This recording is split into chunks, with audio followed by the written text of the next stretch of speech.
Welcome to the Rad Dad Redemption Podcast. Here's your hosts, Drew and Dex.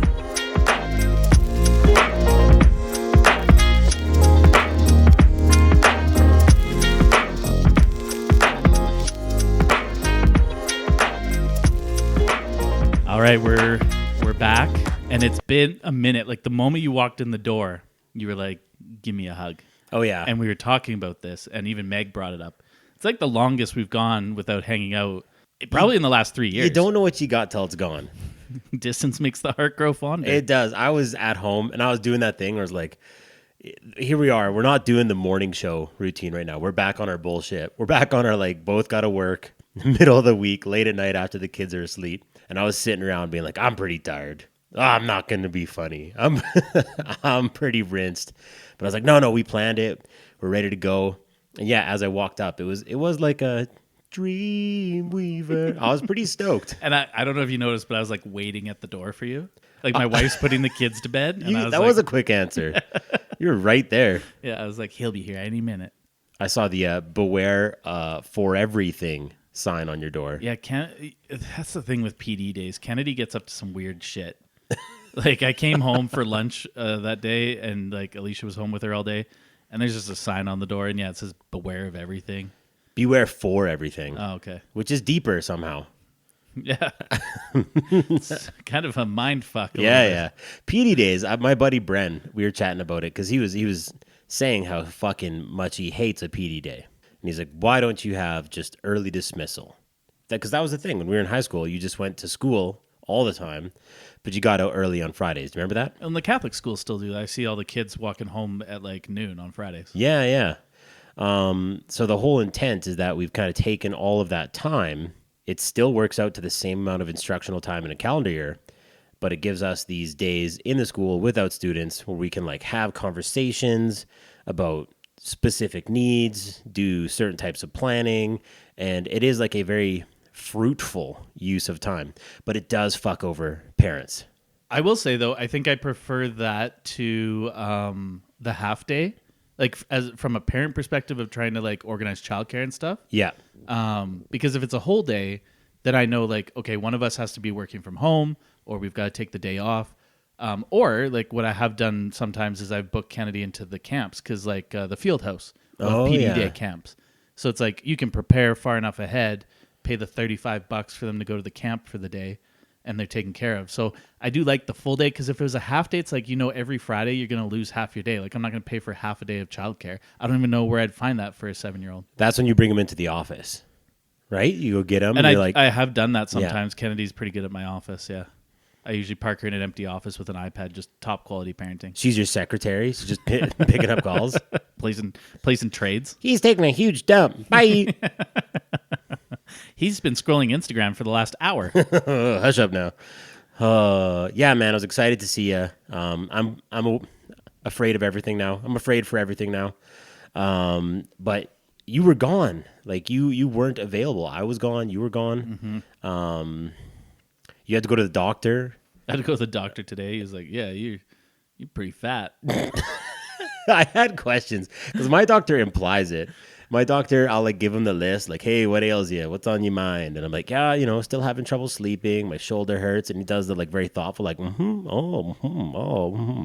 then he's like, well, you're pretty fat. my doctor today was like, he's like, so your BMI is this. I can't remember what number, but it was embarrassingly high. He's like, your BMI is this. And he kind of like slowly looks over at me. He's like, by chance, do you snore a lot? And I was like, boy, do I. Boy, do I. CPAP daddy over here.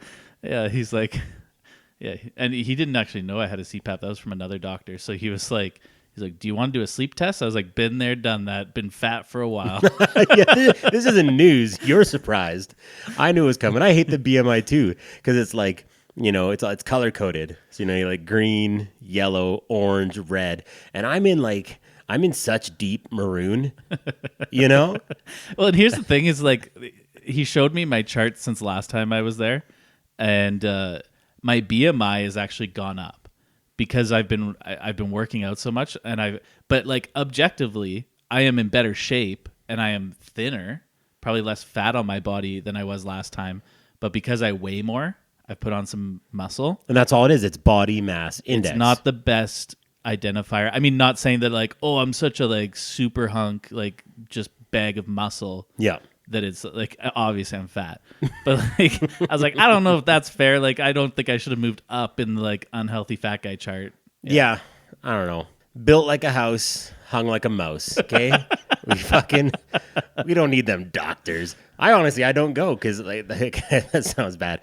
When I go, it's like something has to be seriously up. You know, I actually have to have something, and I think that's maybe the way that we should treat our healthcare system. Quick aside, like I could probably use the internet to be like, oh, yep, I am fat. I found a body mass index. It's pretty easy calculation, height and weight. Yeah, I don't need to go see the doctor to be like mix in a salad, tubby.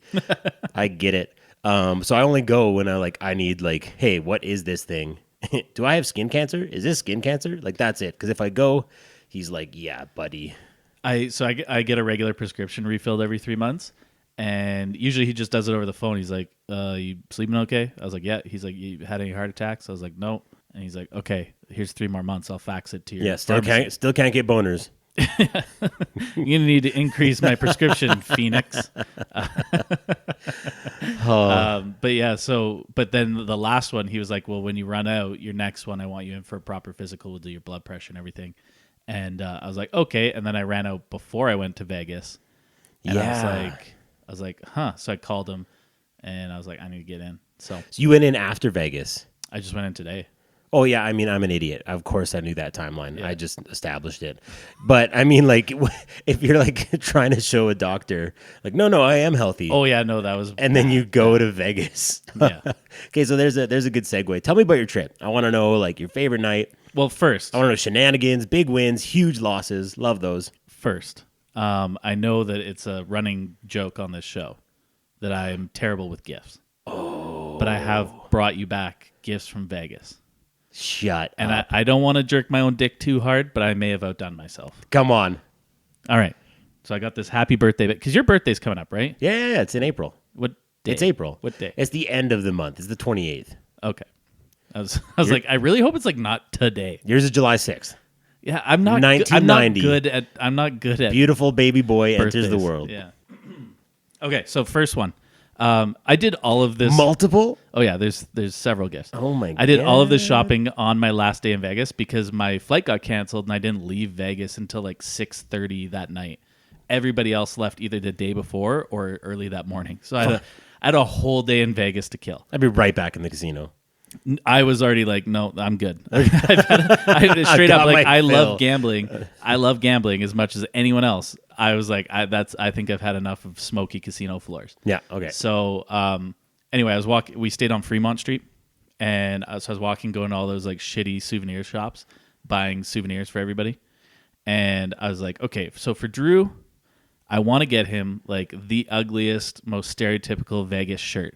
And I actually saw one when I was walking with Larry, my father-in-law. I'm so fucking excited. I saw it, and I was like, I pointed out, and I was like, that'd be perfect for Drew. And he keeled over laughing because the shirt said, I'm not gay, but my boyfriend is. Yeah. I thought that was pretty funny. And then so I was like, I want that shirt. And the guy's like, oh, like we print them on demand. So like come back in 30 minutes. And I was like, I'm not coming back. You lost your sale. Yeah. I was like, that kind of too time. much work. I gotta walk back here. I had to go find a pre-printed shirt of like, and I just wanted the ugliest shirt ever, but also like kind of cool. So I found this one, and it's for the listeners. It's a skeleton playing craps. Oh, it says Las Vegas, roll the dice. Oh yeah. It's like what somebody would wear like Toss to a that biker over rally here. maybe or something. Honestly, as soon as you held it up, I was like, did you get that from my dad's closet? Is this like an actual troll? Oh, yes. I am going to wear that all the time. And I'm going to wear it. And my dad is going to be like, that is so sick. It's fucking sick. He's going to go to Vegas to the ABC store to get one. Oh, my dad, like, yeah. Okay, this is a hit. Thank you very much. All right. Me likey. But yeah, no, that's a Murray Hoover special right there. All right, next one. I know you don't smoke cigarettes, but there was these like really gaudy ashtrays. Okay. With the Vegas skyline on them. I could smoke something else. And they were personalized. So it was like somebody's name and then butts. So it would be like Drew's butts. And I was like, well, personalized ashtray is great, but I couldn't find Drew. But I did found one made for someone named Guy. So it says guy's butt. In my head, I was like, please say either. I didn't think guys. I thought dick, like a Richard. Did you give me a dick butt ashtray? No, it's guy's butts Las Vegas ashtray. Give me that. Oh man.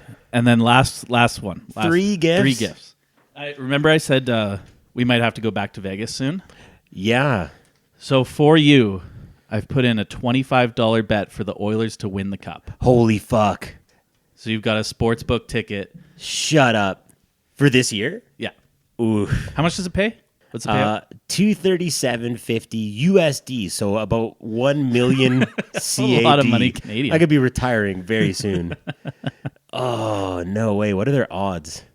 They were, I can't remember, but they were 3rd or 4th. So I know Dallas was the highest odds, or the lowest, I guess. So most favored.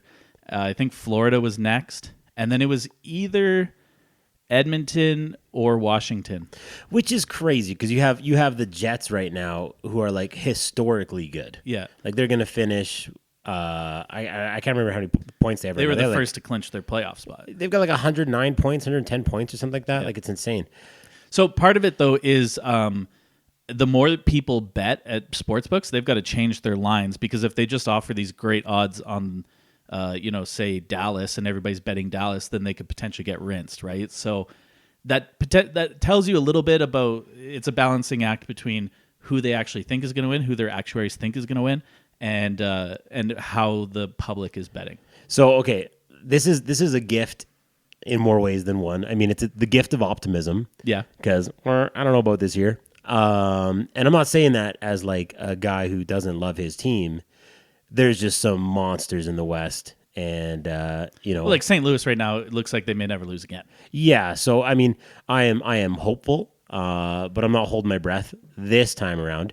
But I also this is Willy Wonka style. Like, this is a golden ticket because if this happens, I get to be like, hey, Meg, I need to go get this money. Yeah, I got to go cash it I in. have to go to Vegas to get this $237.50 USD. Your boy here is now a VIP at Circa. Yeah. Because I did gamble a lot. And I've already received one personal invitation to return with a free room from their casino host. And I've also received an email since then offering me tickets to so if I come back, they'll give me a free room and tickets to whatever I want. Like they're like, we got Golden Knights games, we've got concerts, like whatever you want. Because I burying the lead here, but I did win some money on the last day. Ooh. So they want it back. Okay. This is a great trilogy of gifts. Happy birthday to me. Cheers to you. Cheers. Shish blank. Hey, you give a good gift. I follow through sometimes. You know what? And you guys, actually, I would never say you guys are bad gift givers. In fact, the Dunfords as a clan are exceptional. That's gift always givers. my wife. I was gonna say it's probably your wife. Always my wife. But like, you always get the kids crazy stuff. That like the box that fucking plays songs when you put the fucking action figures on. The Tony's box. The Tony's box. Yeah. Yeah, I walked past that today in the store and I was like, they love us that much? These fucking guys. Crazy. Crazy. Oh, thank you, buddy. You're welcome. I did miss you. If that I don't necessarily hope that ticket hits. I fucking do for a million reasons. But if it did hit, that would be pretty sick. I am just going to look at that. When I'm having a bad day and be like, I got you. You know what's funny? Got so my dicky. The sports book there is massive. I mean, go Google. We stayed at Circa, which is the newest hotel on Fremont. They've got the stadium swim. People have maybe seen that online. Huge outdoor pool with the sports book. I just watched your fucking IG story. Yeah. I was not familiar. And then inside, they've got a huge 2-level sports book. It's like this TV is like, I don't know, 160 feet wide or something. It's massive. It was March Madness, so there's a lot of basketball, but they did put some hockey on at night. And so I was losing like every bet because it was all basketball. I was like, I don't fucking know. I have Especially no idea. College basketball. I was like, I know there's like Flag with Duke, who's like going to be the number 1 overall pick, but that's all I know. Anyway, so BYU. Yeah. They were winning games. I did win some money on BYU, and I was like, hell yeah. I was so drunk that night, and I was chanting, Joseph Smith, Joseph Smith.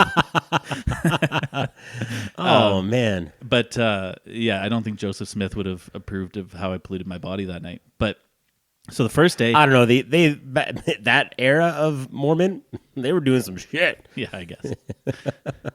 That first day, I just lost every basketball bet. Like I was just like losing money. And then I was like, you know what? I'm just going to like start picking favorites. Because actually this tournament was kind of weird on how there wasn't a lot of upsets. There's like one big one. But there wasn't a lot of upsets. And so I was like, I'm just going to start picking favorites and throwing like $50 on each game. I won every single one the next like 2 days in a row. And then I went up and a lot of people were losing. So I was like, bought a ticket and I was like, yeah, I got Flames beat the Islanders over 5.5 goals. And then somebody was like, oh, well, you're on a heater, so I'm going to do that. And like other people were tailing my bets. I was like, oh, guys, like maybe no. Like I'm just a Flames fan. Like, yeah. Just like, but it hit. And so then everybody's like, oh, Dex is on Dex one. knows. Dex gets it. And yeah, so I won a few to finish off for sports bets. And then the big one was on a slot machine that Matt, my brother-in-law, had been feeding money into all weekend. Just this is the one. This is the one that's gonna pay. Just like, I don't believe in that at all. When people are like this, no. I feel like I've been massaging this one. I've been looking at this one. Like it's gonna pay. I mean, slot machines are designed to pay out like 97% of what they take in, but it's usually in one big chunk, and you could feed that thing like $100,000. Is that a thing? Like I honestly, I've tried to like read about it. Yeah, they do have legislated return to player percentages, and it can be different depending on what jurisdiction you're in, but in most places it's about 97%. So if $100,000 goes in that machine, eventually 97,000 is going to come back out to the player. That's surprising. But you don't know when that is. You don't know how much has to get fed in, right? Like I said, you could feed in 100, you could feed in 1 million, right? Before it actually starts really paying that money back out. And so anyway, Matt was feeding this machine, and I was like, they were all leaving that night or that next morning early, so they all went to bed, and I was like, I'm going to go do some degenerate gambling. And threw in $100 on this machine, Huff and Puff, classic slot machine. Yeah. And I hit this mansion feature, and then I just had a full screen of mansions when it was done. I was like, oh, okay, like that's unusual. And then it was just like boom, boom, boom, boom, boom, boom, boom, boom, boom, like all these coins. And so yeah, it was about $2,000 US. $8 bajillion. $8 bajillion. And I threw in $100 bill. So like that was, and it was $100 that I won on the Flames game that night or the night before. I can't remember. So yeah, but then in the US, gambling winnings are taxed. What? Yeah, so it was a hand pay. They came out, but they withheld 30% of it. No way, on the spot. Yeah. So they actually only paid me out, I think I got like $1,300 or something. I did. They withheld about $700. I thought that would have been like for larger amounts, and also like you could have like maybe claimed it. So I can claim it. I can go, but what I have to do now, and I'm going to do it, but I have to get an international taxpayer identification number. ITIN is what they call it. So I have to apply for one of those from the IRS, and then I have to file a U.S. tax return for my gambling winnings. But because I have no other earnings in the U.S., then I'm going to be considered a low-income earner, and I'll get most of it back. Interesting. What a process. Yeah. That tax form you came through at like 4 a.m., and I just knew. Yeah, it was like, it was around that time. Yeah. Well, and so the thing was, because it was like Daddy's late, back. Daddy's fucking back. It was pretty late. And then she had to go fill out all the paperwork. I was sitting at that machine for, I'm not even joking, like probably close to 45 minutes. Were you allowed to play? No, because it was locked until she unlocked it, paid me the cash, and then... I would have scooted over. 45 minutes? I didn't want to walk away. And also I was like kind of drunk and like... my machine, my jackpot. Yeah, wow. So yeah, she'd send me home with all these tax forms. Did that put you in the black? Yeah, for gambling, for sure. I mean, we spent a lot of money. You had a fucking baller trip. Yeah, tell me, like, this trip, we've talked about why you guys went down. Yeah. But you were sending me some pretty crazy pictures. Yeah, so we booked a suite. 52nd floor. 52nd floor, overlook, like the view of Vegas was crazy. We were on Fremont, but our view was of the whole valley, so we were looking out on the Strip. And I thought Fremont, that's like the old timey area, old downtown Vegas. But there's like obviously new developments. Like it's like every time I've ever gone there, I'm just walking down. I'm getting deep fried Twinkies, deep fried Oreos, fucking Long Island iced teas, and then just like rock into the bands. Yeah, they got all the hotels have like their outdoor bars. Yeah, They've got restaurants. There's a lot of good stores down there. Like you can go grab like a beer from the ABC store and just like walk around with your tall boy or whatever, right? Instead of going to like I take everything I said about America back. America rips. Smoking in the casinos. Oh Yeah. God. I had to wash my clothes the day I got back. Everything just reeked like an old cigarette, like guy's butts ashtray. Nice guys' butts throwback. Hell yeah. I'm gonna smoke in that tonight. I'm gonna pick up smoking. Yeah, I'm gonna start smoking. Thank you. Smoking's very cool. Yeah, it's so cool. But yeah, so the view from that suite was crazy. It was a huge 2-bedroom suite. We had a big like wraparound bar. We had multiple TVs in our room, so we could have like if we weren't down at the sports book, which was crazy busy. Like this place was packed for that weekend, first weekend of March Madness. So if we were up in the room having some drinks, we could have multiple games on, and then you could also see Stadium Swim. I had eaten a few edibles one night, and I went to my room and was like just standing there, like staring out the window, watching the game on Stadium Swim. And then they were like, "Dex, are you all right?" And I was just like kind of snapped out of it, and I was like, "Oh yeah, I was just watching the game out the window." And it's like a wave pool. There's like people like splishy splashing. Yeah, there's several pools, and then it's even got like tables and slots down there, so you can play around the pool too. Bars, obviously, yeah. All right, one of my questions was, how was Vegas like in this current climate? Did you feel a little like otherized as a Canadian? Did you get any flack for that? Did that ever come up? And was it like as busy? How has Vegas changed? I haven't been there since I was 21. Vegas, so you would hear a lot about it, like if you turned on the news or something. I heard it's slowing down. Yeah, it's slowing down quite a bit. So there's a lot of cab drivers and like service workers that depend on tips and stuff, and they're noticing a real slowdown. Now, you wouldn't have noticed it that weekend because that is one of the biggest weekends. Because we were so fucking buckled. No. March Madness is like, I think, the second biggest weekend, that first weekend of March Madness. It's the second biggest weekend to go to Vegas, other than the Super Bowl, I believe. So it was busy. But on the Monday, or even Sunday afternoon and Sunday night, you could notice it. Place cleared out. And on the Monday, I walked through that casino. It was dead. Like, so on the weekend, we were having trouble finding spots at the crap table, like having trouble finding a seat at a blackjack table. Sunday night, Monday, dead. You could do whatever you wanted, right? And so, yeah, you would hear on the news like they're seeing a huge decline. That's why my flight got canceled. WestJet consolidated their flights into 2 flights. Previously, they had 5 per day. So they're seeing a lot of that. Nobody gave me any flack for being Canadian. Most people were actually like pretty like kind of apologetic. They're like, hey, like kind of sorry for what our president's doing. Sorry about all that shit. The only guy that was kind of like, I wouldn't even say a dick about it, but was like, I guess maybe didn't understand like the gravity of the situation or like couldn't relate. Because again, he wasn't rude about it or anything, but it was my cab driver on the last day. And he was just like, oh, it's just like, we're having a big party and we're inviting you guys to join. And I was like, I don't want to join your fucking shit party. Yeah, it is not. It looks like it's actually pretty fucking sucky down here. I won't lie. So, but yeah, no, I didn't feel any shit as a Canadian. Even when you did the stand-up, because you went down there and did a little comedy. Oh, yeah, I did do that, yeah. Yeah. Whirlwind. Yeah.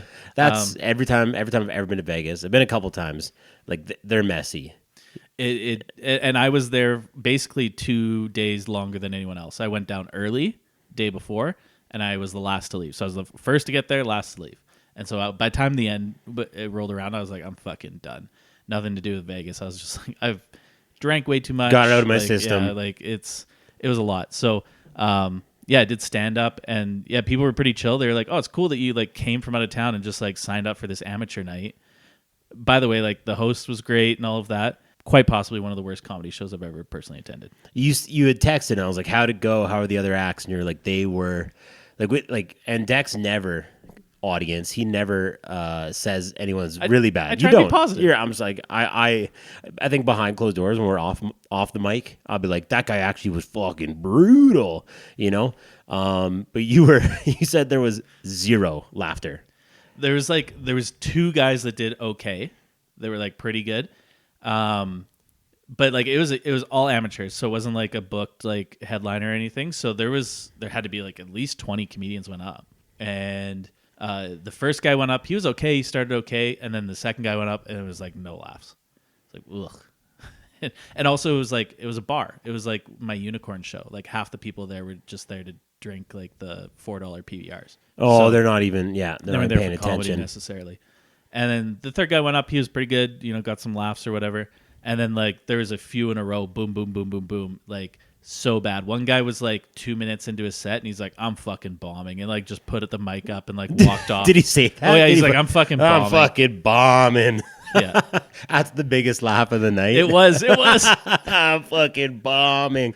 And steal there's that this one. one like crazy old guy. Everybody knew him by name. He's obviously a regular there. And he's like when I say crazy old, like he looks like they picked him up out of the sewer and threw him in his wheelchair. Like Gordon Lightfoot dying on stage. That's old? like pretty much. Yeah. Okay.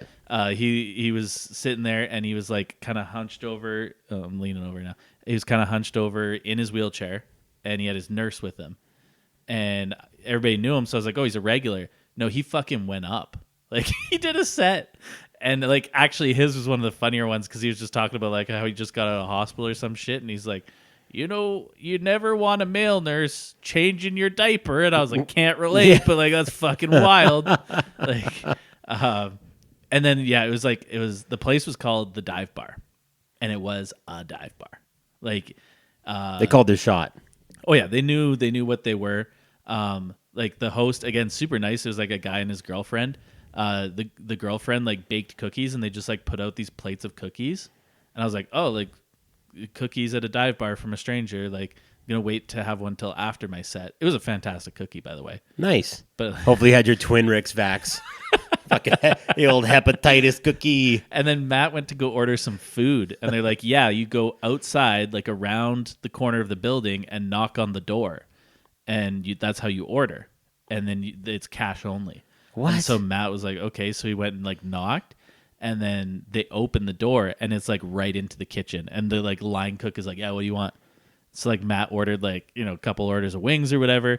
And then he's like, all I've got is 100. And the guy's like, okay, and grabs it and like goes to a different location, like a different business, and like changes the 100 and brings Matt back his change. And I was like, what kind of like crazy operation is this? But they're actually fucking great wings. There's a brewery, Old Man Brewing. I think it's right off Highway 3. You go down. It's where the falls are, the waterfalls. What's that fucking called? That's going to drive me crazy. It's going to come to me later in the episode. Okay. But we were at the Old Man Brewing having a beer, and we ordered wings, and we watched the girl take the money across to the fucking like Hi-Ho gas station and buy wings at the gas station and then come back with them. And I was like, no fucking way. No, they made their own wings in-house, but yeah, that's hilarious. Yeah, well, I mean, I got wings.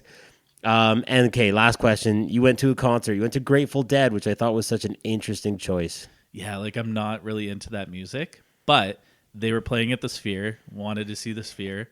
So is it nuts? Like, is it like, it's fucking wild. Like walking up to it, you're like, this is fucking crazy. You're walking up to it, and well, actually, so I didn't even notice it walking up because it's behind the Venetian, and so we went in through the front of Venetian. We had dinner at a place in the Venetian called Yardbirds, which was excellent. It's like a barbecue place. And then we walked through the Venetian, and you go like through like a skywalk into the Sphere. So we didn't even really see the Sphere. Like I saw it on the plane when I was landing and stuff, and we saw it afterwards catching a cab out behind. But you don't really see it, so you're walking in, and when you get in, it's just like it is a dome. Like it feels. You've watched Paradise on. Oh yeah, fuck, great show. Felt like you were in Paradise. It's like quite clearly a dome, and it's like a football stadium. Like it doesn't look huge, and then you get in there, and you're like, this seats fucking 15,000 people, and going up to your balcony is like reminded me of being at a Seahawks game, going up to my like third balcony or whatever. And the way it's positioned, like everything's a good seat, essentially, because you're just looking at this giant, crazy backdrop. Looking at a huge screen. I said it was like sitting in a giant VR headset. Just crazy. Everywhere you look is a screen. And we're so far back, like you can barely see the stage, but they're not doing anything. Like they came out, they didn't do any introduction. They're not like, oh, hey, this is the Grateful Dead, and I'm John Mayer playing guitar in place of Jerry Garcia because he fucking died 20 years ago. It was like, or 30 years ago now. There was no preamble. There's no talking between songs. Like, oh, hey, like this is a song we used to do on the road with like, you know, Fish or whatever. Like no talking, no like showmanship or anything like that. It was they're just up there playing their music and on the screen they had animations and stuff, and it was fucking crazy how they use that screen, the depth of field that they can achieve with that screen. There was one where I think I sent you or I posted on my Instagram. It was a pirate ship. Yeah. So you like went down in the water and you're going through the water and it's getting darker and darker, and then all of a sudden it starts getting colorful and there's all these like colorful jellyfish swimming around, and you settle on the floor and there's this pirate ship sitting there. But it just felt, and maybe it's because I ate some edibles before I went, but it felt like you're just staring into like the endless depths of the ocean, and this pirate ship was just like forefront. There's another one where it like went completely dark, and then this disco ball showed up and it was spinning, and you know how like you get those reflective lights off of a disco ball. It was showing like old videos of them on tour and stuff, or playing old shows or whatever. But this disco ball, because of the depth of field, it felt like it was floating in the middle of the room. And you're just like, again, maybe because I had some edibles, but I was like, oh, fuck. Like, crazy. I think that has to be on my list. To hear It's is that incredible, crazy. Yeah. I don't even like the music. How could you? They're terrible. I don't give a shit. It's hippie bullshit. I'd rather go to the Sphere and watch that old guy from the dive bar than fucking a Grateful Dead concert. Anyone who likes the Grateful Dead, like, they're fucking either lying or they're just bad at music. Well, and it was like, you'd get into a song, but they're a jam band. Yeah. And it would just go on, and you'd be like, this song should have ended 30 minutes ago. And I'm not even joking. The song would go on for 30 minutes. And you'd be like, okay, like, let's wrap this thing up. But they would go, and so the visuals were really cool. And that's what you're there for. You're not there to watch the band on stage. You're there to see the visuals. There's one where it was like building layers of like, and it was like from birth to death. But each layer was, and then so you're watching hippy-dippy bullshit, and then you're watching these layers build up, and then it zooms in all of the layers, and so you're like, "Whoa, this is so complex!" And as it zooms in on layers, you're noticing layers within the layers that you couldn't see when you were zoomed out, and you're like, "Holy shit!" You were zoomed out. I was fucking zoomed out, yeah. Oh man, yeah, Deadheads. I feel like that's an entire like group of people that are into a band just because of drugs. Like I honestly, you have to be on drugs to think any of that's cool. Like they're right. They're the 60s, 70s version of Insane Clown Posse to me. Like I don't get It's very much like the same vibe. I don't give I'm a gonna shit. follow them show to show, and everybody else on the outside is for like, the what is this juggalos about? and the juggalettes. I would go see Superhuman TV show at the Sphere. They just play his YouTube videos like on the Sphere. The only cool thing about the Grateful Dead, have you seen the other Dream Team? No. The 1992 Lithuanian national basketball team? No. Oh, it's this crazy documentary. So 92 was like the American Dream Team, right? Mm-hmm. And that was the narrative. It's just this greatest basketball team ever going to the Olympics and playing European teams that are good. Basketball is huge in a lot of European countries. And so like they weren't expected to go and roll, but they were so good, played so well. But there was this whole other narrative going on where in the 1988 Olympics, because that's around the time where they offset winter and summer. So there was a Summer Games in 88. And there could be a fact check coming, but I'm pretty sure the Soviet Union won. They won gold. But on that team, the like 5 best Soviet Union players were Lithuanian. And they were essentially made to play for the Soviet Union. Right. So they won gold, but they were like, fuck these guys. They're like, actually... it's not good over here. We're oppressed. They've killed a bunch of our family members. Life sucks. So 1992, Collapse after of the Soviet Union. Yeah, collapse of the Soviet Union. There's no Russia. There's just like the unified athletes, kind of like there has been recently, with them being barred from international competition. But you had this first time ever a Lithuanian national team that qualifies for the Olympics, and throughout the tournament, their goal is just to match up against Russia. Like, they're not going to beat America. The 92 Dream Team, American Dream Team, they're winning gold. They did win gold. They're amazing. But this Lithuanian team, like, what they want to do is they want to go and compete and beat the former Soviet Union. But they have no fucking money. Lithuania is, like, super, super poor after the collapse of the Soviet Union. Grateful Dead, get wind of this. Take a minute off of acid. And they're like... we're going to sponsor this Lithuanian team. And so they paid for Team Lithuania, like, to come to the Olympics, paid for all of their transport, paid for all of their jerseys, all of their warm-up gear. And then because it was the Grateful Dead, Team Lithuania rolls up in, like, tie-dye Lithuanian flag colors, Grateful Dead fucking t-shirts. They're insane. They're like the coolest fucking. I need to look this up. Oh, now. the gear is so good. The movie is so good. Grateful Dead is cool because of like that one connection, but like all their history of music can suck my ass. It's a real guy's butt type scenario. Like fuck those guys, they're horrible. I wouldn't have paid any money to see them unless it was at the Sphere. But that is a cool thing you should check out. Okay, I'm gonna have to watch that. Other Dream Team. Yeah. I mean, the visuals at the Sphere are crazy, so I recommend if anybody's down there. I mean, it was pricey, but if you're already down in Vegas, you're already spending stupid amounts of money. You know how much a fucking beer was in the Sphere? So that was the other thing I was wondering about. So they didn't give you flack for being Canadian. It's slowing down there. Yeah. When last time I went to Vegas, it was still in the era that like you go into any corner shop and you get a $3.50 Four Loko. Yeah. And like you could drink cheap, like you could have a baller time. But everyone I've talked to that's gone down recently, last couple of years, are like it's crazy expensive. Yeah, so there's still an element of like, yeah, you can stop at a liquor store. You can find a or spot at the corner store or whatever and buy your tall boy or buy your case of Happy Dads or whatever. And it is infinitely cheaper than drinking in Canada. And, you know, if you're playing at the casinos, like Circa, full marks to them. They kept me fed with booze when I was playing. They want you to stay there. Yeah. They want you to stay there. And so, like, I remember one time I was sitting playing with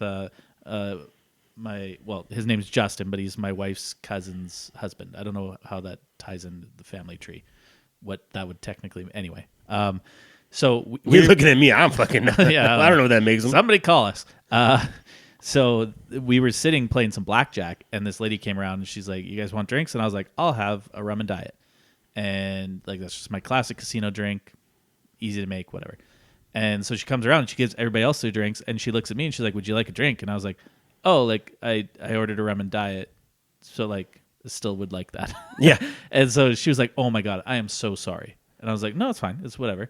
So she like races over the bar, comes back, gives me one. I give her a $5 bill or whatever. I was like, "Thank you." And then she comes back. She like 5 seconds later, she's like, "Oh, they made it, but like it was." Or so when she gave me that first one, she's like, "Sorry, I forgot. It's a double." I was like, "Okay, sweet, thank you." And then she went back. She's like, "They made it, but I forgot it. So here's another." So I had like basically 3 drinks in front of me within the span of 30 seconds, and they would just. I was turning them down sometimes. I was like, "I've had enough to drink." See, you were spending cheese. So when I went to Vegas the one time, I didn't have a lot of money. We were still in college. And I had heard, like, yeah, if you're gambling, they'll bring you drinks. And it's like the very first gambling experience in the States. I think we're pushing the button at a slow spot. And a lady comes up, order a Blue Moon. And she comes back with the drink. And I gave her like one single greenback, like a USD, $1. And I was like, "Thanks very much. Come back soon." And I swear to God, this girl turned around and I could hear her say, "Yeah, right, motherfucker." It's like, oh, apparently that was a bad tip. I'm not getting any more drinks. I've read, so I was reading online before I went down. I've read like $5 or $10, and they'll take good care of you. Okay. So, yeah. Pass like, Drew, you fool. You had to find 4 more of them greenbacks, but so buying drinks though, like if you were at a venue, so in the casino, crazy expensive. The Sphere was the shock of the week for me. What was the drink? What was the drink at the Sphere? So pint of beer, and it came in like a Grateful Dead cup, but it's like a plastic fucking cup. And they're like, "Oh, it's a souvenir cup," and I was like, "This is a plastic cup. It's not that cool." Yeah, you're a deadhead now. It's fucking it's collectors. And so Matt and I there's an intermission, so we went down and we grabbed a beer, and Alicia's uncle wanted a bottle of water, so I was like, "All right, 2 Michelob Ultras," because that's what was on tap.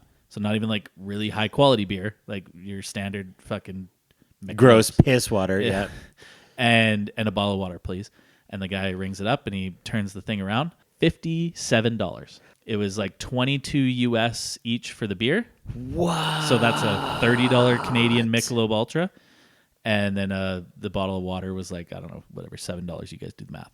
But I was like, oh, like I just wanted to. And then I looked up at the menu. And of course, I was like drunk and stoned at the time. And I was like in the middle of like disputing the prices that had been posted in front of me the entire 10 minutes I'd been standing in line. It was clearly marked. Oh, yeah. It was like, and so I was like, oh, okay. So I paid that. And then I was like, I got to go piss. And by the time I got through this line to go to the bathroom, I drank my whole beer.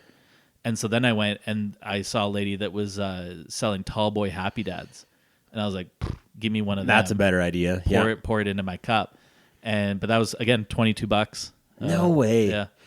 I paid 20 USD a drink at Boston Gardens, but it's like the biggest drink. I can't even think of the fluid volume. If 16 ounces, 8 ounces is a can, right? Yeah, something like that. I don't fucking know. It was like what's a pint is 20 ounces, and that's what these were. They were pint glasses, right? So it was like a 20 ounce pint. So this must have been a 32 ounce can. Like it was like novelty it was size. a big boy. And so $20, and I was like, yeah, but I can spend $120, which is like a typical stadium experience, and I'm getting, I don't know, like that's like 8 drinks, whatever. Yeah. That would be devastating. I had Saturday night, like we were at Metal Club. I had 14 cans. Not that I was counting, but I was like, I went to the cooler at one point, and they were gone, and I was like, 1, 2, 3. I was like, oh fuck. Cat, please. Yeah, so you don't go to Vegas and do those types of events if you're wanting to like save money, but you can totally do Vegas on a budget. So like, as we were walking around on Fremont, there's like some of the older casinos. They've got smaller table limits. Like Circa on the weekend, table limit for blackjack, $50 a hand. Yeah. So you sit down with $200, you lose 4 hands, you could be donezo. And I like spending money. I would actually, I get a kick out of it. You know, retail therapy. If I'm ever feeling blue, I'll go spend some money. That makes me sick to my stomach. That goes by pretty fast. Holy shit. But you could go down to like the Four Queens where they had $5 or $10 table limits, right? So there's places to do it on a budget. I saw a bar that was a $30 cover charge, but it was open bar.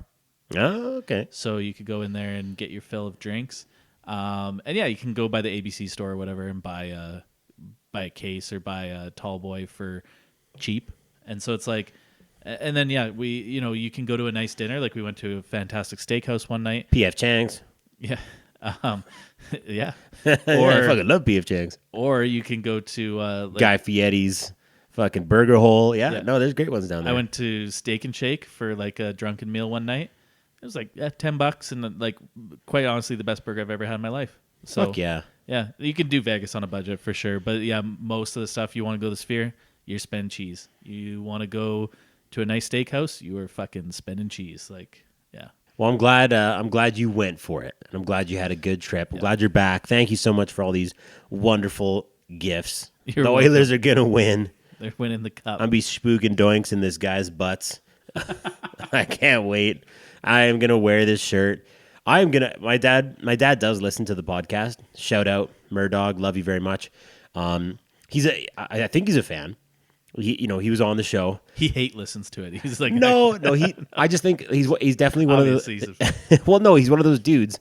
And there's a lot of people like this that like they're not of the podcast generation, and that is not to be like, oh yeah, he's a guy that doesn't get podcasts. That's not what I'm saying. It's just it would never occur to him. Like he doesn't have an app on his phone to listen. Right. He listens to music, but they're on vacation in Bucerias, and we're actually going to visit him right away. And he's just like recently found.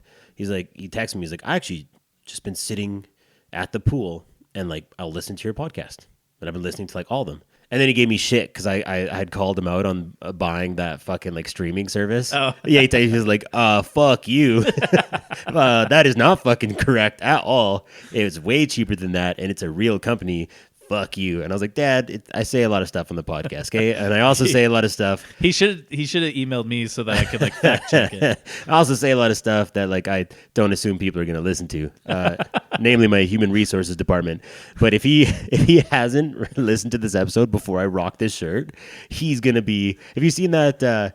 I think you can leave now skit where it's the biker from space. I'm sure I've seen it because I've seen all the super episodes. Obscure reference, but he basically like he comes down and he's trying to verify whether or not there's motorbikes. So it's just he's walking around being like, oh yeah, yeah, they've got motorcycles. Yeah, my dad's gonna see this fucking shirt and be like, oh yeah, that's a cool fucking shirt, Bone Daddy. Yeah, hell yeah. Yeah. Oh man. Okay, so last episode, huge left turn, Vegas talk. Vegas talk is done. Go to Vegas. The fun is behind us. Oh my God.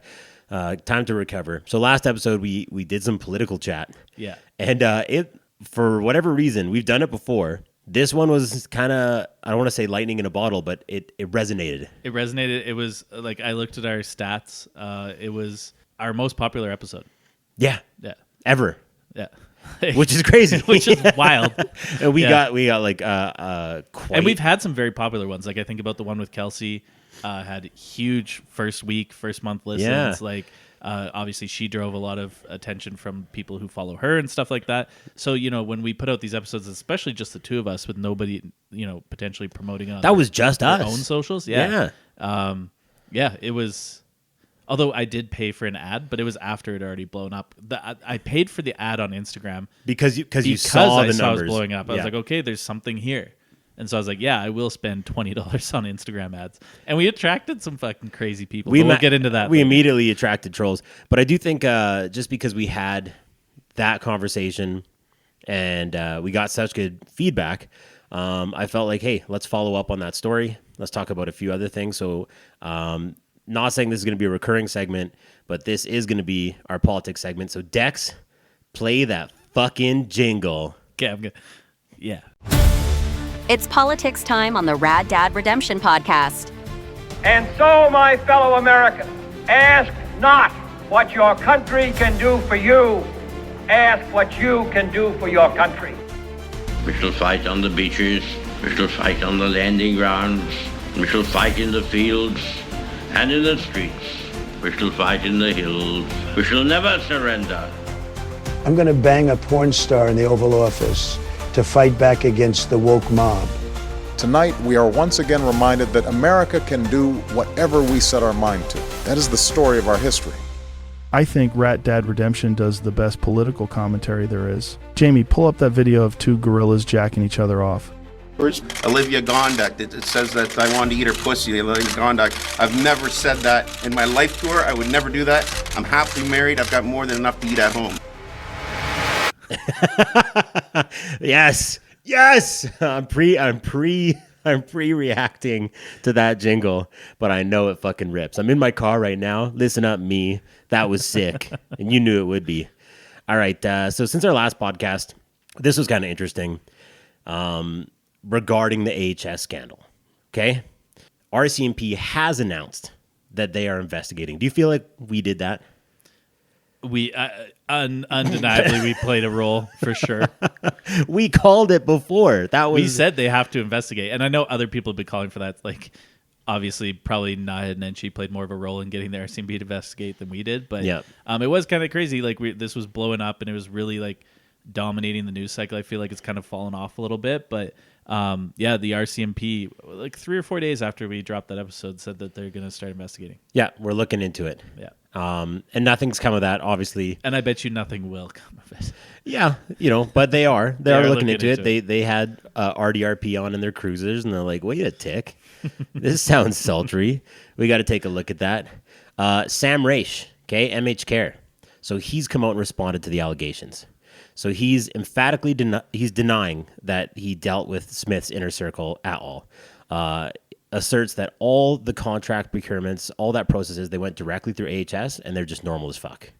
So he's like, I'm telling you. Having a hard time buying that one. Sorry. No inner circle. And then also asserts, not him specifically, but MH Care came out and was like, fuck a skybox.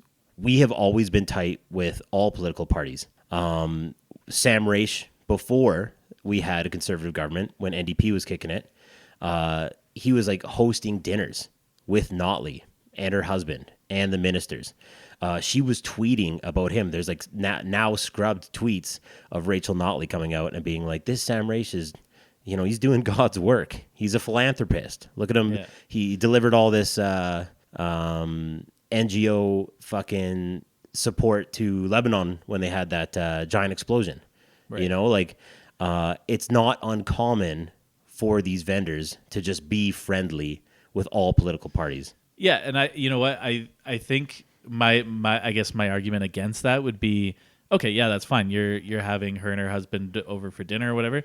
That's a far cry for me from like skybox tickets to a playoff game in a different province. And so, okay.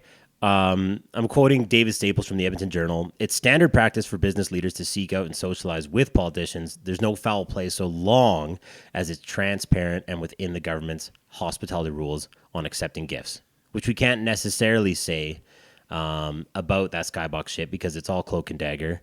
And she also changed the rules about what they can accept. Oh. Yeah, she changed the rules prior to that. So it may be within that, but it's still stinky as fuck.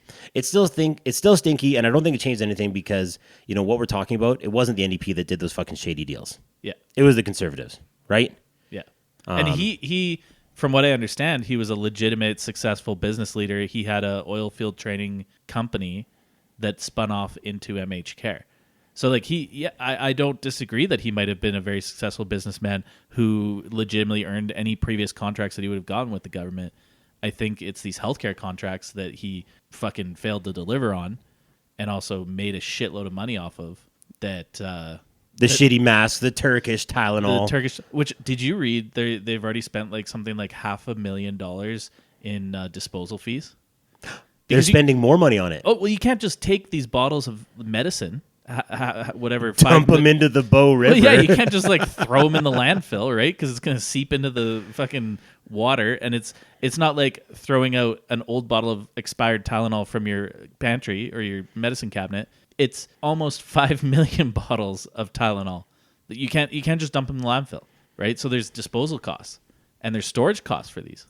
So I was reading allegedly about $500,000 has been spent on disposing, and they still haven't disposed of all of it. And I totally agree. I think what I wanted to just point it out. I didn't want to be accused of being like partisan. Yeah, exactly.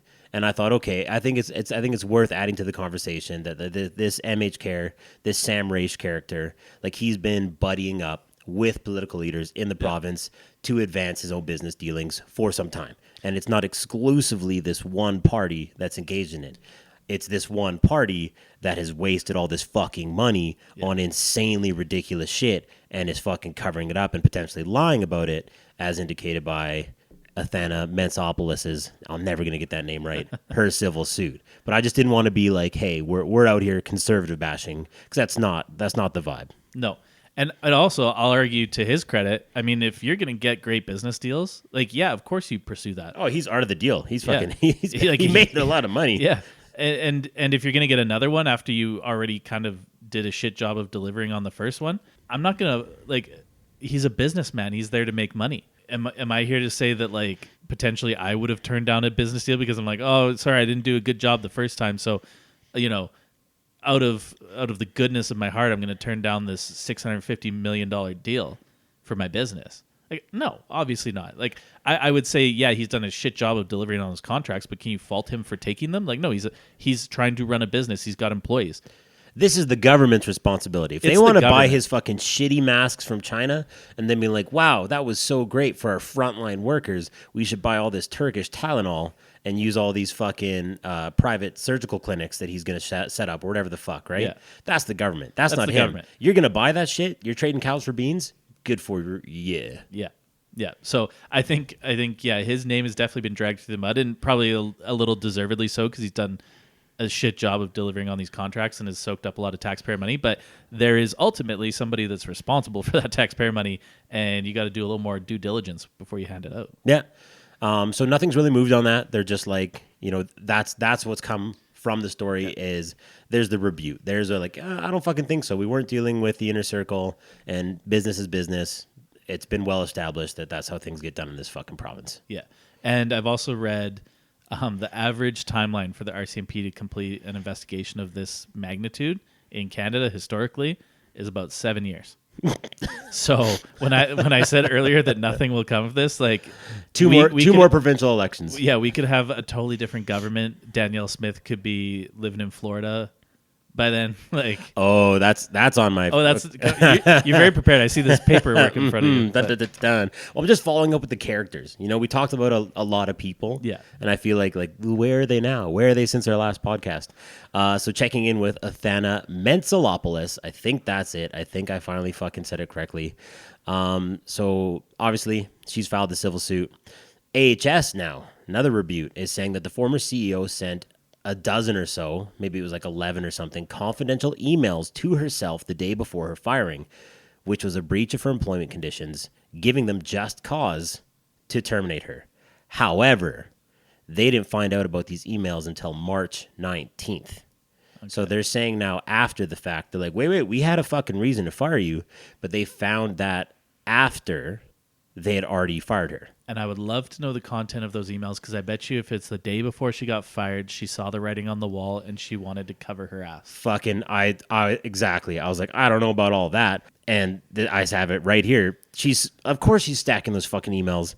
If that's her evidence. That's her evidence. If what she's saying in her statement of claim is true, she's probably got some smoking gun type shit to drop, assuming that any of it's going to be admissible in this civil suit, which I think maybe has a different set of rules. Like I think I actually, that maybe I need to read up more on that. But of course she's like, look at all this shit they're doing. Look at all this pressure that's been put on me. I'm going to get fired. Like this is going to happen. Am I going to trust them not to absolutely nuke my email account so that none of this is available? I'm forwarding myself fucking evidence for when they come after me. Yeah. But they're trying to actually like amend their statement of defense right now in the civil suit. AHS is to be like, we want it on the record that the reason she was fired was because of this email thing. But that's like painting the target after the bomb has landed. That's revisionist. Yeah. That's total fucking bullshit. Yeah. Which again, to me is like, why are you playing all these fucking games? You know, like something's up. Something is not adding up at all. Yeah. And also, if you're revising the reason that you fired her, then that tells me that the original reason that you fired her is not above board. Yeah, 100%. Yeah. So there's no new developments in anything, and it sounds like there probably won't be.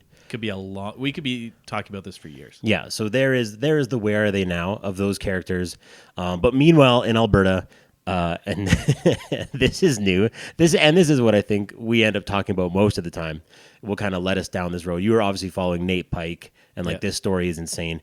But like the whole genesis, the synthesis, why we talk about this so much, is it's dystopian. This fucking timeline we're living in. Crazy things are happening. So meanwhile, in Alberta, Danielle Smith, okay, since our last episode, it's going on Breitbart, which is like. It's like they make Fox News look like pretty center of the road. Oh, so she goes on Breitbart and says that she has tariff talk with the American administration, saying that they need to calm down so it doesn't negatively affect the federal election. I.e., liberals have had a more popular response, and it's hurting Poilievre's chances, which is not illegal and it's not really news. If anything, she's just playing cards on the table. We're just seeing it unfold in real time. But the more alarming trend, and you already nailed it, is that our premier is going on fucking Breitbart and doing interviews. She's having hangouts with Ben Shapiro. She's flying to Florida to hang out at a fundraising event that downplays the lasting harms of slavery and denies climate change. That's the fucking issue. That's what we're really talking about here. She's, and you know what I read today? That, like, also all this is happening in the background. And you're like, well, Danielle Smith is falling on her face at every opportunity. Her approval rating in Alberta is still 47%. It's the province. Yeah, like, so, she can, it's like, wow, why would she do that? That's so tone deaf. At the very least, it's so tone deaf. It's like, oh, well, actually, nobody cares. No, and this is the province that people are like, fuck yeah. Her approval rating is 47%. Even some of those people that would say they don't approve of her necessarily will still go vote for her. Yeah, because we're true and through blue. Yeah. Yeah, why would you could there's no other party. Unless they split, which we talked about last time. And then quoting Naheed Nenshi, also don't want to be accused of like being Nenshi fanboys, but he's got a lot of sound bites. He says a lot of interesting things. He was my professor at Mount Royal. And I heard he was great. He was a great professor. Yeah, hell yeah. He actually side story. Okay. All right, I'm a huge Nenshi fanboy. Yeah, no. But here's why I always will like go to bat for Nenshi. It's because I was in his marketing class. And we got put in a group project, which is group projects are the fucking worst, especially in university. Because you're paying like thousands of dollars to be there. And you're like, oh, I have to like hitch my marks to like other people. Anyway, we're doing this group. That's why I never went to class. We're doing this group project in this marketing class, and so our group met a few times, and we had to do. We basically had to build a marketing plan for our food truck that would go to like festivals around Calgary in the summer. That was the whole project. And my group was filled with fucking idiots. And like they're just like anyone can go to post-secondary. Oh yeah. They're like, our food truck is going to be everything for everyone. And I was like, well, like we don't have an angle here. Like they were like, we want to serve butter chicken. And I was like, nobody wants to buy fucking butter chicken, like a tray of butter chicken from a fucking food truck at a music festival. Like Nobody has ever been like at the Grateful Dead. I mean, butter chicken all the time, just bro. imagine, like, what's that EDM show that's always like at Max Bell Arena or like in the parking lot there every summer? I can't remember. Chasing Summer. That's what it is. I was gonna say Shambhala. I don't know EDM. Chasing Summer. So can you imagine, like, you've been dancing all day at Chasing Summer, like sun's going down, you're like, I'm hungry. I want heavy Indian food right now. Heavy butter chicken, extra cream. And so, like, it was just so dumb. And I was like, you guys, like, these are horrible ideas. But everybody had their own horrible idea. And nobody wanted to say no except me. I was like, you know what? Fine. Like, it's whatever. It's obviously me versus the group. Yeah. I'm getting downvoted here. So we went and did our presentation, and there was like 2 other marketing experts that came out. They weren't professors, but it was like a panel. You had to present to your class in the panel. And we were like universally panned. They're just like, they said exactly where they're like, this has word for no word. angle. Yeah. And I just looked at my team and but then, so at the end, you had to review your team and like review the group. And I was like, everybody put in work. I'm not going to like shit on anybody everybody attended our group meetings, all of that. These are fucking horrible ideas. I hate the fact I had to do this. I hate the group that I was with. These people are stupid. Like I was just like, I wouldn't have, and I submitted my own idea. I was like, this is what I wanted to do. Like, I did the work and submitted it with my group review. Just to separate yourself from the pack. So then we all I'm not an idiot. We all get our marks sitting in class, and everybody in my group is like, what the fuck? Like, we got like 61% on this project. And it was like your final project. And I get mine, and I got 89%. Yeah. So the whole group. And so Nenchi was like, that was Nenchi. This guy knows what's up. Oh, so man. I will love him forever for that. That's a side quest right all there. Right, Sorry, we're Nenchi's super fans. Yeah. No, I was just he had this quote, and it kind of like I felt like it epitomized the climate here in Alberta, and I feel like I just, you know, I'm you in that group. There's all these people that are like doing idiotic shit. There's this massive appetite for the most ridiculous shit in Alberta.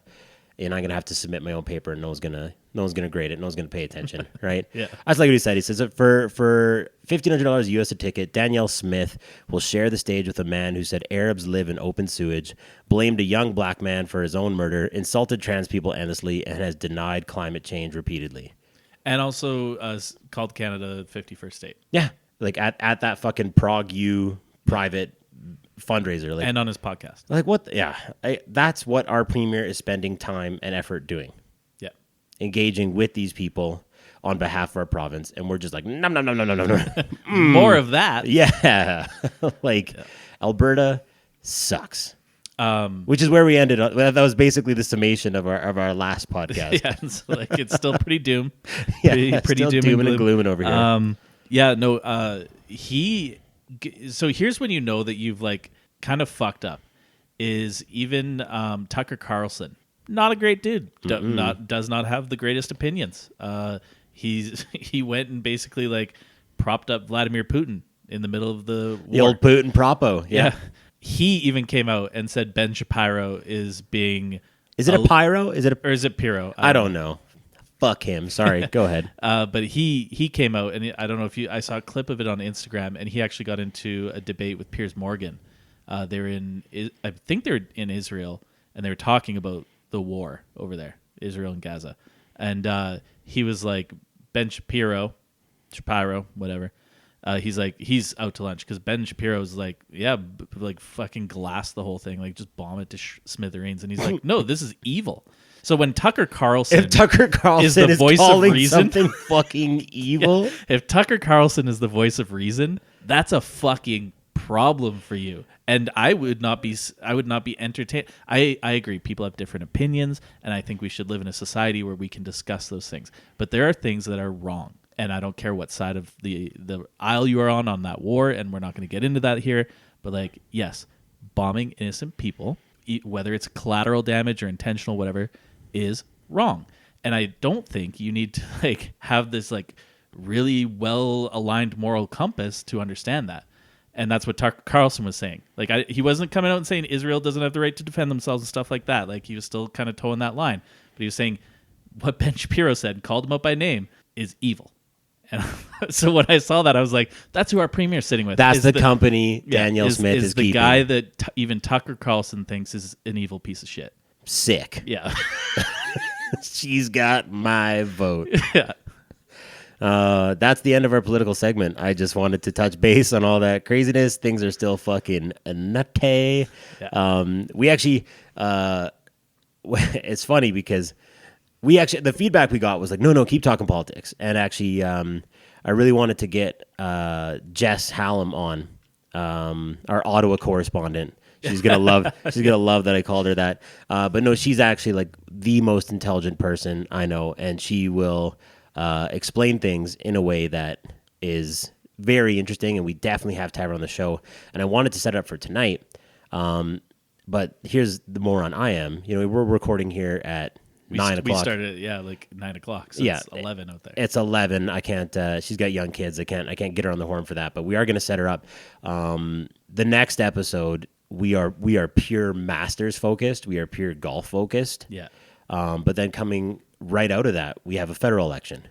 Yeah. So we are doing an election special. We are ample back. Time for political talk. Yeah. So we'll get her on the show. Actually, the election got announced while I was in Vegas, and you were just. And I was just like, "Oh, I guess we're having an election. I guess we're doing a podcast." I went and had diarrhea after that. There's gonna be a lot of diarrhea sound effects in our federal election special. Oh yeah, you can count on that. Yeah. Oh man, that's everything I had for politics. You know, I think that's a good taste of what's to come. I know we did the Alberta election special, and it was like, but we did no research. We did zero. It was not good. Then we did the American one, and it was funny. More satire there. More low hanger fruit. AI Trump. Yeah. I feel like we're ramping up. Like if we look at the trajectory of previous election specials, I mean, logically, this one's got to be a hit. Oh right? Man, don't let's not shoot our shot and then it's a total Grateful Dead concert. Like let's fucking let's stay modest. We're gonna talk about it. We're gonna do our research and we're gonna get a guest, and that's A-okay. We're gonna have a fun time. One thing I'm really excited, and I was researching this today. So you talked about the Masters coming up. Yeah. So we're gonna do we kind of talked about this. We're gonna do a pre-Masters special. I don't know if it's gonna work. So like I'm not gonna shoot my shot too hard, but I think live broadcast of the Masters on the Sunday. I want to do a watch party. I want to do the show, and I also like yes. Podbean does allow us to do that. We have the capability. No, okay. Here's the thing. Maybe we should about hash the this live out after the show. Well, my last segment is sports, so this kind of works. I'm not afraid. I think it'd be funny. I think it'd be hilarious because like at Masters Sunday, I'll shoot my shot. I'm going to be friggin' polluted. So that might make some good content right there. I don't think we have the type of show that people like enough to like listen to a scheduled broadcast. I'd honestly have to, like when we look and it's like, oh, there's 2 people tuning in and one is my own laptop. I'd turn it off. You know, I'd be like, no. Live is not the angle. I definitely, and people are gonna be watching the Masters. I think we should bring people over and like invite people to watch Masters and then do a post show. But like one of my favorite things on Instagram, I like follow a couple people, and I've never done it, but people will like do the live, and I'll just like click on it for a second, and it's like, oh, you're number 6, and I'm like, oh, LOL, fuck this guy. So I don't want to. And then they call you out by name. Yeah. Like, oh, hey, Dex. Hey, what's up? Oh, shit. Oh, he left. Yeah. he dipped out. I hate when I accidentally click it. Like, there's a notification. I'm like, oh, Instagram, because, like, I'm so... So-and-so started a live fucking bullshit. Well, yeah, but, like, I'm so... It's, like, Pavlovian for me, where it's, like, I see an Instagram notification. I'm like, oh, like, Drew or somebody has sent me, like, a funny meme or a reel or something. I click it. I just see Instagram notification. I click it. Oh, yeah. And then I'm, like, all of a sudden in somebody's live broadcast. I'm like, oh, I hate this. Yeah, so let's not do live. Yeah, okay. But Masters and then ramping up for the Fed election. Sports, okay? We did it again. Dex. Are you ready for this? Yeah. So we called that the RCMP needed to investigate, okay? Okay. I don't know when it was, but we were talking about after the Bills' loss, how we were like, how is it you've got this multi-billion-dollar league, arguably one of the, if not the most popular professional sport on the fucking continent, and we still have like old dudes measuring with chains. How is this fucking possible? And I believe, I don't know if we're not going to go back and find the clip, but I think we even said, you might have said something like, if you've ever watched a tennis match They have like I think I used VAR in soccer as an example. Oh, okay, you did. That was soccer. Oh, okay, but we did call it. They have like 8K fucking cameras. We have the technology to just verify these fucking things. NFL announces plans to introduce Sony's Hawkeye technology to measure first downs next season. Love it. It's fucking happening, Yeah. which is good news for the entire league. Bad news for KC. Suck my ass. Yeah. I mean, honestly, that was what ended the Bills' playoff run. Yep. Was that fucking That call. That call. Yeah. We're just gonna look at each other menacingly here. Also, it happened in the Flames game the other night, last Yep. night or 2 nights ago, where I thought you were gonna in 04. Well, we and won. in 04, and in 04, fucking we 04, won but the cup. technology wasn't there yet. But it's the same thing with this fucking Flames game the other night, where they're pushing. Obviously, they're still long shot to make the playoffs, but they're still hanging in there. And last couple minutes, they put a shot on net. Of course, it's Blake Coleman, who seems to get more goals called back than anyone in the NHL. I swear to God. The puck goes across the line, but because the camera is at the back of the net, they're like, oh, and they're zooming in, and it's like just pixels. It's like trying to look at it on like a 1999 Nokia. And you're just like, is this in or not? But you can still see kind of the sliver of white. And logically, because of that angle, if that was directly above, you'd be like, well, obviously that's in. But because you can't clearly and undeniably say that was in, and nobody wants to use common sense and say, well, because of the angle, we can use basic, physics. We can just use reason. Yeah.